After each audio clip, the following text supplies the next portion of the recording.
Did you know that there are like a billion things in the Pokemon world? And a lot of them are crazy. I know, amazing, right? But the one thing that I really have just always enjoyed is how Game Freak almost always uses Shellder as a baseline for Pokemon abilities. I also love that Game Freak back in the day used to say pretty much anything they wanted, lore aside. Here's a Pokedex entry from Pokemon Yellow. Its shell can withstand any attack. However, when it's open, the tender body is exposed. Notice how it says any attack. It's only weak when opened. But then we see that it's directly contradicted by like a billion other Pokedex entries stating a certain Pokemon can break its shell. I mean, it's the stinking diamond thing all over again. Actually, yeah, they do even state that Shellder's shell is harder than diamond. They even restated it in Pokemon Moon, a recent title. So what gives? What's going on? And how hard is it really to open Shellder's shell? This stupid little tongue clam.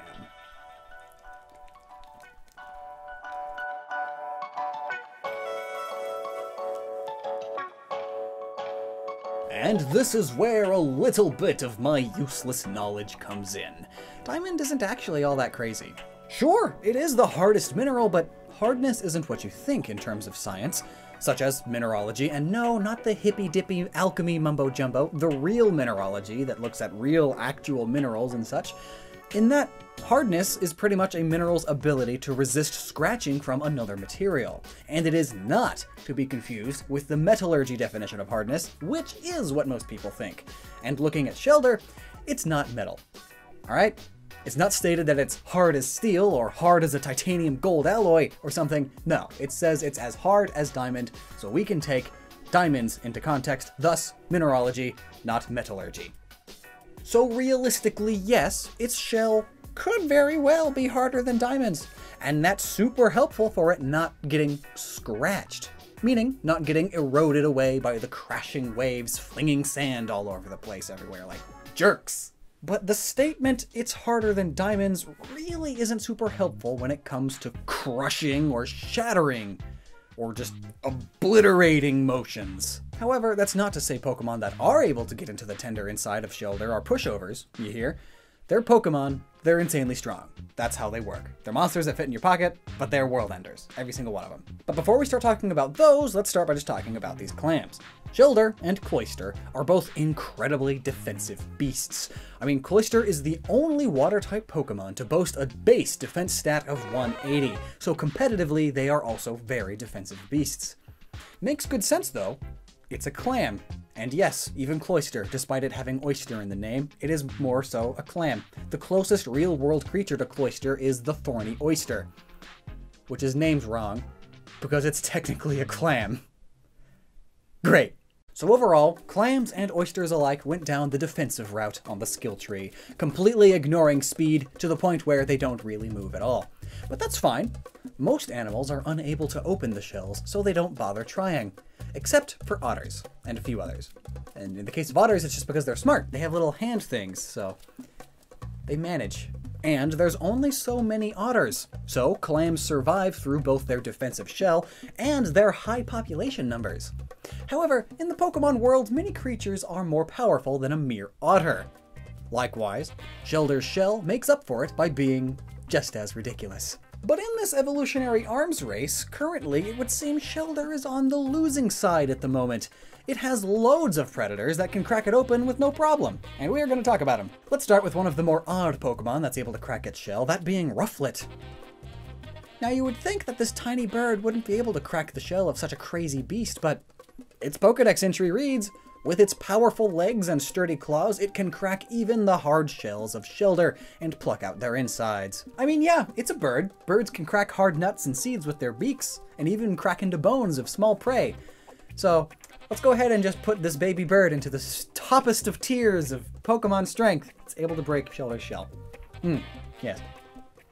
Come on, Game Freak. That's not how you add lore, Game Freak. That's how you break lore. Just like this poor clam's shell. I feel like this Pokemon has gained a rather sizable amount of misinformation regarding itself. Or perhaps it's because of the classic, it's all 10-year-olds gathering the data theory thing that's spread around all over the place.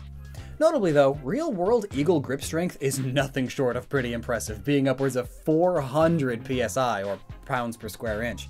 For context, humans normally have a grip strength of only 140 on the high end, and we don't have long talons. But Rufflet isn't the only thing said to be able to break its shell. Another recent entry from Game Freak's hate towards the Shellder is Bruxish. It's said that even Shellder's shell is no match for its teeth. And while I do understand that this is because of the coral-eating fish... What? There's fish that just eat coral? Stupid fish. Bruxish has improperly designed teeth for crushing hard objects. I mean, it does have super sharp teeth, but because of that, they would dull so quickly when chewing on rock or a shell that's harder than diamond. Bruxish is much more suited for eating fleshy fish and tearing off chunks of flesh all the time with its teeth. Not crushing hard things. That's bad. But really though, how can a fish that grinds its teeth together constantly have such sharp chompers? Bruxism is the grinding down of teeth, after all. I feel like they must be using their teeth to actually grab onto the huge fleshy tongue of Shellder to get to those tasty insides, more so than the other way around. Even Amistar used to hunt prehistoric Shellder, using their beak-like mouths to open their shells. Now, an unknown amount of time has passed since then, so in that time, evolution must have taken place. So imagine how much weaker Shellder's poor little shell was back then. I bet the first time an Amistar preyed upon a modern Shellder, it was in for a shock when it bit down on something quite a lot tougher than they used to be. As remember, Amistar is a fossil Pokemon, so they went extinct and then only recently were brought back to life Jurassic Park style. So, it's not entirely clear that Amistar is actually able to break the shell, currently, that is. Yes, it used to, but again, it's definitely gotten harder. That's how nature do, after all. I mean, it was also nature that ended up causing Amistar to go extinct, unlike our friend Shellder. And a lot of that evolution towards stronger and tougher, harder shells is likely thanks to another arms race. One that's still going on today in the Pokemon world, and that is the battle between Shellder and Kingler.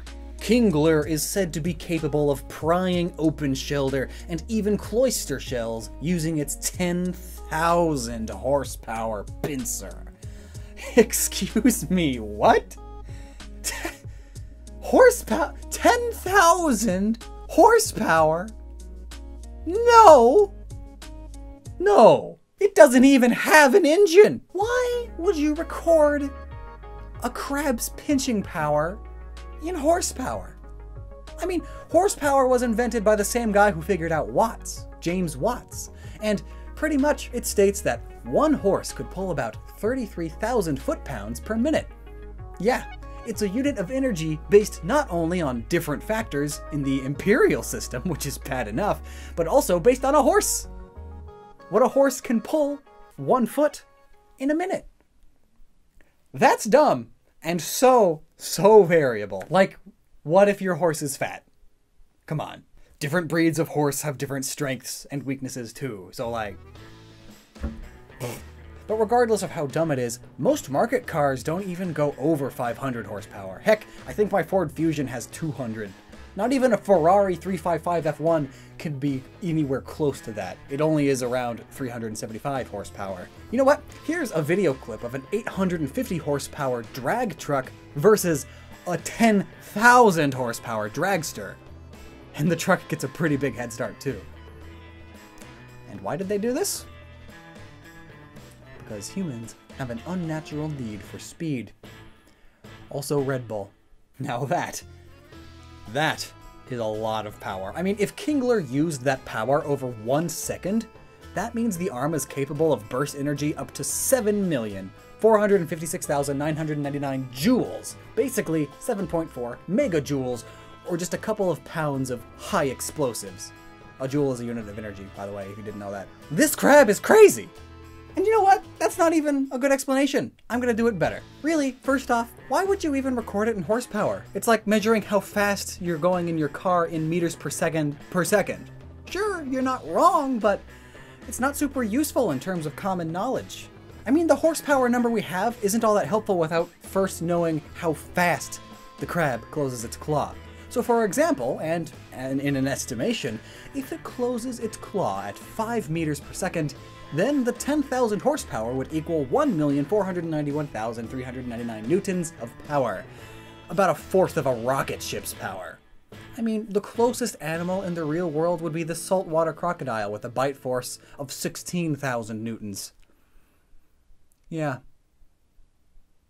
That's what we're dealing with. Plus, if you remember that Kingler is 4 feet tall, this crab is terrifying. There's a reason one of its abilities is Hypercutter. I mean, I know it's a big claw, but aren't claws supposed to be good at pinching?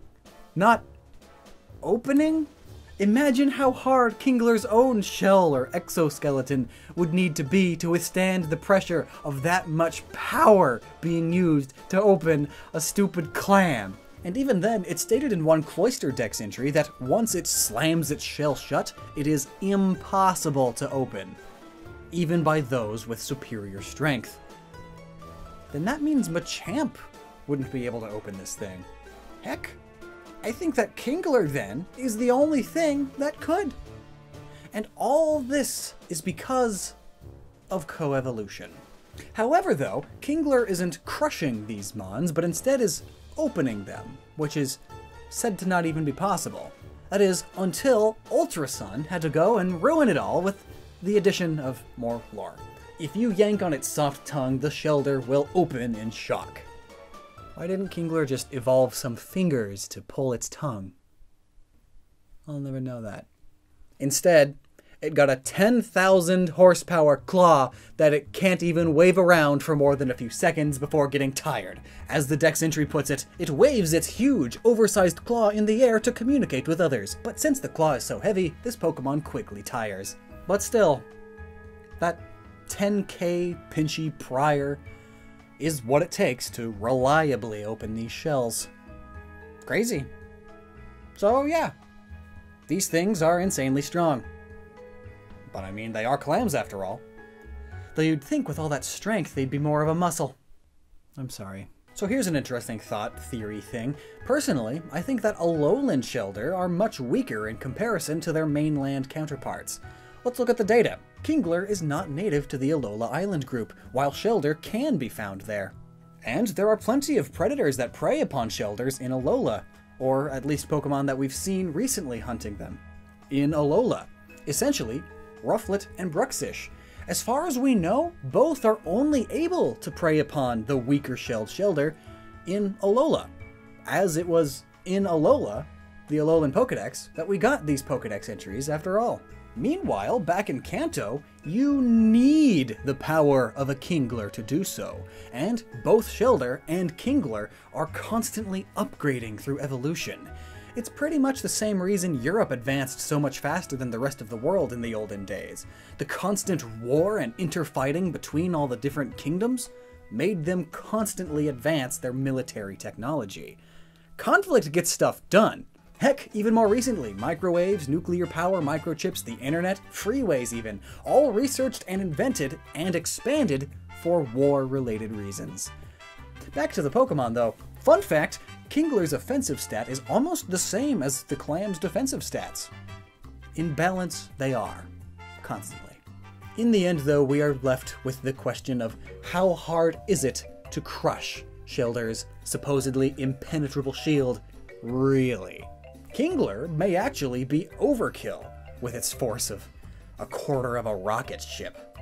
For all we know, you may only need the power of a little fire newt that was bred with perfect stats, or something like that, in the Pokemon world. Gameplay over lore, just constantly in these games. So do you have any questions about Pokemon you'd like solved? Any particular aspects of the Pokemon world you'd like to discuss? Let me know down below, and until next time, and as always, never stop using your noggin. I'm gonna use this side because only cool people put patches on their jackets, and even cooler people put these ones on their jackets. There's also some more parody brands at noggin.net.